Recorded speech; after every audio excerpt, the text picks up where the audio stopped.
Hello everyone, are you ready for another adventure? It's me, Wokey, and I'm back with another Fake Grand Order video. And what are we going to be talking about today? Well, today they announced the pre-release campaign, and they also announced a banner that was not a part of the original JP release, so I figure it's as good a time as any to actually take a look at it.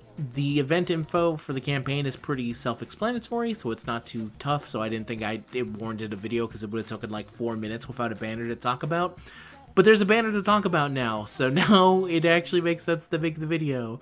Which is funny, because when I released that Van Gogh video yesterday, I really didn't think that there would be much related to the campaign, but I should have realized when I saw that there was no banner, they would have taken their time to be like, okay, how about we release a banner for this period, since it is a very long period of nothing going on. So let's get into it. The pre-release campaign for the upcoming Grail Front, which is called Castle of the Shining Dawn, Castle of the Shadow Dusk. It's the pre-release campaign.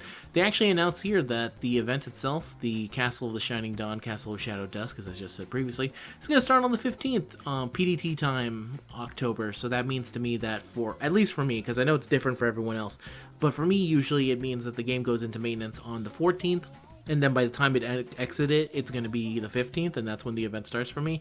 It's a little bit different for everyone else around the world, obviously. I can't fully guess it, but, 15 sounds about right. It is also the halfway point. They did say in the lead up to this, when they did the roadmap, they said it's going to be in the middle of October, and that's as close to the middle as you can get for October 31st, considering that there's no middle to October 31st. The middle of the 30th would be the 15th, so sometime between 15th and 16th would have been the play here, but that doesn't matter. I'm losing myself.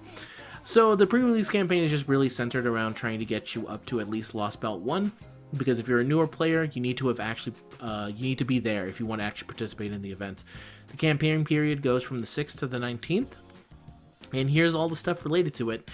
The Grail Front will have a special accrued login bonus, which you can get a total of 6 ink quartz, a silver fruit, a golden fruit, a silver foe of HP and attack, both of them are 5, and then 2 million QP. This will go from the 6th to the 13th. The only reason that this is important to take a note of, because usually I just log in every day, so it doesn't matter. But if you are someone who's a little bit more sporadic with their logins, if you don't make the full date of it, then obviously you won't get anything. So try and get there right on the 6th and just not worry about it. I believe in you. You can log in for a little bit. It's okay. And to actually get the reward, you have to have cleared Singularity F, which is usually the baseline for everything. And here's how it's going to be done. On day 1, it's the silver fruit. On day 2, it's the golden fruit. On day 3, it's 3 st quartz. On day 5, I skipped 4. On day 4, it is the 3 HP foe for 5 of them. And then the next day, it's the attack ones. And the 6th day, it's 2 million QP. On the 7th day, it's 3 st quartz. And that's the end of the login bonus. Main quest progress missions we added to master missions for a limited time, and these are all based around doing main quest in part 1 and part 2. As you can see here, you can get a total of 7 st quartz, just completing 1 and then up to 7. To get it is pretty easy, just play anything. If you already have everything completed in main quest part 1 and you've already beaten Anastasia, you just get these automatically. And if you're curious, could you use... I was laughing at this a little bit earlier, because it's funny that they have to remind everyone, hey, by the way, you can't use this on pseudo-singularities and interludes, so don't even do it. The Grail Front doesn't count. I'm like, why do you need to tell people this? But then I remember that I do videos where I try and explain it to the best of my ability, and I still get comments from people where they ask me, hey, what's the answer to this? I'm like, did you not even go 5 minutes in? Or maybe they need more explanation, which is perfectly fine. Nothing wrong with explaining to people who need a little bit of extra help to get their point things, you know? You know what I'm saying? Don't leave me, please. That was my casual way of being like, wait a minute, I actually need you to keep watching the video, so don't leave if you do that. I appreciate it. Plus, it also helps out the channel when you leave a comment like that, so why don't I shut the hell up? And then also 0 AP cost for main quest. Fruit of part 2 chapter 1, so main quests in part 1 and part 2, they'll just cost 0 AP, pretty easy enough. It's self-explanatory. Another self-explanatory thing is for all days, Ember Gathering and Training Ground quests will be unlocked, and that'll go from the 6th to the 13th. I also should say for these missions, it is the mission period is the 6th to the 19th, but then the claimability is until at least October 26th. I don't remember if I said it, but if I didn't, I said it now. And also for Zero main quest, it's also from the 6th to the 19th. And yeah, just like this one, every single day they're open, so they could have just saved a lot of time and just put this, but they wanted to make sure you knew all this is where you needed to go for any of the specific things, I guess. 1/2 AP cost for event-related servants rank up quest, which we're going to be going to Urale, Neza, and Asterios, and this will again go from the 6th to the 13th. And then also 1/2 AP cost for event-related servants interludes, which will again go from the 6th to the 13th. That's for Urale, Neza, Pent, and Asterios. And then 2 times friend point gained from event-related servants. This will go from the 6th to the 13th, and that will feature Urale, Neza, Taigong Wang, Huang Fei Hu, Pent, Asterios, and Koyanskaya of Dark. Advance notice event bonus servants. So here are some units that are going to have an increase to their attack and bond. It's going to be the same units I mentioned last time. Urale, Neza, Taigong Wang, Fei Hu, Huang Fei Hu, Pent, Asterios, and Koyanskaya of Darkness. Servants eligible for event bonus will not necessarily appear in the event story. I guess that's their way of saying, hey, don't expect everyone to show up in the story. And then finally, we get to the pickup summon, which, like I said, is not on JP. And just to prove it, in case anyone wasn't aware of what I was saying, I can go here real quick and go all the way here to 2023. No, wait, I already had it right here. The pre-release campaign. See, everything was pretty similar. The only difference was that there was just no banner related to it. It was just like a stream and everything else. So this is brand new to us. And that means you have to worry about getting any of these characters. So who are on this pre-release banner? It is, for limited servants, it's Scathach and Koyanskaya of Darkness. And then for story summoned units, which are like being limited but with extra steps. Let me quickly switch back to the FGO news. There we go. It's going to be Lancer Artoria. Right here, and the way that it's going to go down is that on the 6th it's going to be Scathach, and then 2 days later on the 8th, that's when Lancer Artoria shows up, the Lion King herself, and then on the 10th of Friday, that's when Koyanskaya of Darkness will show up. And yeah, this is a surprise. This also means that unfortunately Scathach might not make it to the Thanksgiving Day banner. These were some units that I was thinking of doing because I forgot that. I keep forgetting I'm going to have to tell my brother this. We were going to try and guess what units are going to be on the Thanksgiving Day banner because nobody actually knows what happens on the Thanksgiving Day banner, so I like to take a guess as to what servants it could be. And Scathach is a pretty popular one because she was one of the first ones. It was when that's why I always use the Skaturkey for anything related to Thanksgiving and FGO, because as far as I'm concerned, Scathach is our mascot for Thanksgiving. So it's funny to see her here. I'm like, ah, damn, she might not show up then. So yeah, I'll talk about the other two at a later time, but I can talk about Scathach real quick right now. And we'll go to that right now after an edit. And after an edit, we're here. So Scathach, she is limited and she is a Lancer. She has 2 quicks, an arts, and 2 buster. 2 hits on quick, 3 hits on arts, 6 hits on buster, and 7 hits on extra. Really weird numbers on this one, but that's because she is a very early servant, and they honestly were just kind of throwing numbers to the wall in the early days. Her first skill is the Wisdom of Dune Scaith, A+, 80% chance to increase on crit damage for 3 turns, and an 80% chance to increase on crit star absorption rate for 3 turns. And then Grand Self-Evasion for 1 turn. The crit damage is 50%, the absorption is 500%, and the cooldown is of 5.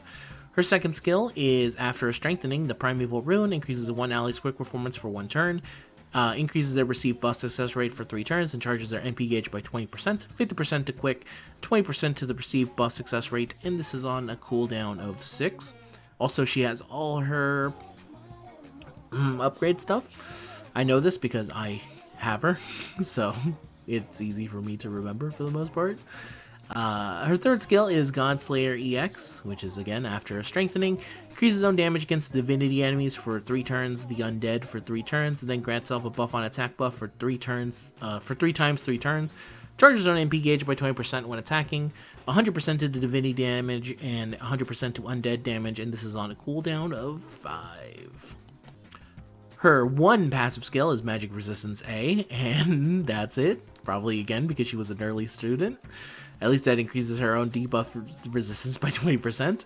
Her third append skill is an anti-lancer attack damage aptitude because actually she really wants to kill the shit out of Ku whenever he shows up. And her Noble Phantasm is Gay Bulge Alternative, which is the Soaring Spear of Piercing Death. Rank B+, anti-unit, hits a singular time, 500% chance to stun one enemy for one turn. This activates first, deals damage to them. The damage is 1,600 at MP level 1, and if you get it all the way to MP level 5, it's 2,400. The overcharge effect is a chance to instant kill them. With the charge at level 1 is a 60% chance, and if you get it all the way to the final charge level, it's a 100% chance. She has a costume dress, which is just her in a bunny outfit, which is pretty sick, unless I guess you hate bunnies. Or women who dress as bunnies, I suppose. I don't know anyone who dislikes both of them. I think bunnies are pretty cool animals. I could probably see someone being a little bit up in arms against a woman in a bunny costume, but not most FGO players, I'll say. And then finally, her Mon CE is Gazing Upon Dune's Scath. When it's equipped to her, increases party's quick performance by 15% while Self is on the field, because again, she was a really early-as unit, so that's the best you got with her. And that is Scathach. How is she? I really like Scathach. She's maybe one of my... I always tell this story, but, you know, I'm gonna be honest with you. I can't give you a fair view of Scathach because so much of Scathach is tied to my early memories of the game. She carried me through so much of the game. I have that funny story, which is always the story I remember. When I started the game, my sister wanted to play FGO, and she badly wanted an account with Scathach, and my brother was re-rolling, looking for an account with her on it, constantly doing it. And if you're not aware of the re-roll process of FGO, at least when we did it at launch, when the game launched, was fucking awful. I never bothered to do any of the re-rolling stuff because it sounded like a fucking nightmare. And my brother attempted so badly to get an account with her on it, and it was having no luck. She was trying herself, no luck. And then I pulled her because I wasn't expecting it, because believe it or not, when I joined the JP version of FGO, it was for her. And when I didn't get her, I stopped playing, because I was that about that life back then. And so when I got her, I was so excited, and I showed my sister, and then she said, "Is for me?" So then I ended up having to buy an account for her, because I knew that I would not be giving her an account. I had Waiver on it, I had my girl on it, and I knew my sister was not going to continue playing for at least another week, because I knew the kind of commitment FGO required from you. So you mean you transferred your own account? I mean, I transferred to our sister. No, that's also illegal, boy. Okay, I see what you're saying now. I did not pay any money for an account. Ever, if anyone wants to try and come at me for it, that is on the legal side. That was just a joke, actually. I was kidding about that. But point is, my sister got the account. She stopped playing not too long afterwards. And then I continued playing, and here we are to today. So I don't have I don't have an unbiased view of her. So I'm going to try my best to tell you what I think about her. I think she's still a very solid single target unit. A lot of the negatives that she had, a lot of her strengthenings have kind of been working to make it a little bit better. With the main one that I always had an issue with was the 80% on skill 1 was really bad, because you had a chance to miss both these skills, and you could make do without critical star absorption, but you could not make do without the crit damage. You really needed the crit damage to get the maximum effect of it, and thankfully this second skill has been a slight buff to this one. I would have preferred the first skill to actually go to just straight up 100%, but I do like that this gives her a little bit more usability as a potential support servant, which I've done in the past with the Scotty and Scathach team, which is all Scotty, all Scathach for full looping purposes. I like that about her. The other thing that's a big negative is that, as you can see here, she hits one time with her Noble Phantasm. So that means that after she does her Noble Phantasm, you're so out of luck when it comes to getting back your NP gain. And this third skill helps a whole bunch with that. And it can help a little bit in the longer game if you don't plan to just burst down the enemy. Which a lot of the time with Scathach, I just actually burst down the enemy because she's able to do a lot of damage very quickly. Being anti-divine is great because there's a lot of bosses in the game that have just divinity on them, and there's a lot of servants that have divinity on them. So when you're doing a raid and they have it on them, she can be a big help in that kind of case. So yeah, I'm a big fan of her. I really do like her as a single target. A lot of the negatives I feel like they've kind of squashed away. The only thing that I would still have a negative about is that I would say maybe buff this one, but I honestly feel like as far as a single target Lancer goes, I think she's still pretty damn solid even to today. Especially after the post buffs. She still can be a little bit wonky with some of the MP gain when obviously you're waiting for stuff, but I don't know, I still think she can work pretty well. Especially because Summer Scotty can buff her up on her. She has the perfect setup of 2 quicks and 2 busters. So you can either use her with a regular Scotty to give crit damage to the quick, or you can use her with Summer Scotty to give the crit damage to the buster. Either one works, to be honest. And so I like her a whole bunch, and the main negative that I think would still pertain is that some people just don't like using quick, and there's nothing that they can do to that unless they just release a new quick servant. The only reason I even bring this up is that I've heard people just straight up say, I don't want to use this unit because they're quick. And I feel like, okay, well, if you're that in your ways that you're like, no, I hate quick, I can never use it, it's too much investment, it's too much whatever, I don't feel the vibes of it, then obviously you don't go for her. But I feel like if you have any interest in quick, or if you just like her character in general, I think this is a good unit to pick up. She's so awesome. I'm not going to be surprised when some people just straight up go summoning for her, which is a shame because Ptolemaeus is really good and is upcoming, and there's a lot of good dudes coming up. Like even Koyan Sky of Darkness, which also shares a banner with her, is coming up. But even discounting her, we have Ptolemaeus, and then we have Melusane coming up, and then Arjuna Alter is in Ordeal Campaign Part 4. So that's another dude to look for in the horizon in terms of good stuff. So I think use precautions where you can. I'm not going to tell you what to do. I'm just saying that if you are thinking of summoning for her and you're already have a set plan for future units, then I think that you should stick to your plan. But if you have a couple stuff to spare for Scathach and you really like her, I say why not go for it? I say do it. I say go ahead and do it if that's the case. But if you're someone who's like, no, I have a set plan and I need to stick to that plan, but I didn't account for her randomly showing up, then I think it's the case of like, I think you should stick to your plan because that's going to be your best bet of actually getting the unit that you want the most. So, and these banners specifically that they throw out randomly on NA, they're built to ruin your plans. That's all they care about, is that they don't like you having Clairvoyance EX.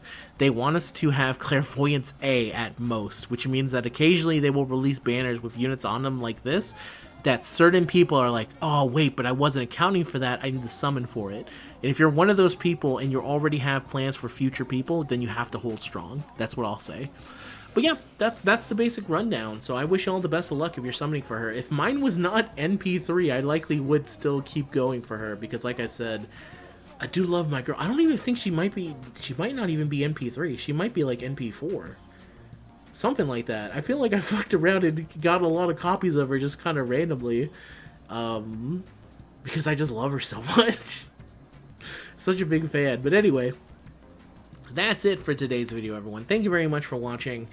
As always, if you want to show support, you can leave a like, comment, and subscribe. Tell me if this is ruining your plans in any kind of way, or if you're someone who's like, whatever, man, none of these 3 units are kind of ruining any plans. I'm staying strong and I'm getting my boy, or you're getting one of your future units, whatever it may be. Feel free to let me know. And if you're still catching up with the Lost Belts, I guess tell me how your experience has been. I'm actually kind of curious. I always assumed that the experience for early day people is like super easy, just because of the power creep that exists in the game, but I actually don't know. Anyway, until next time, everyone, y'all have a good day, and I'll see you guys later. Peace out. Bye-bye.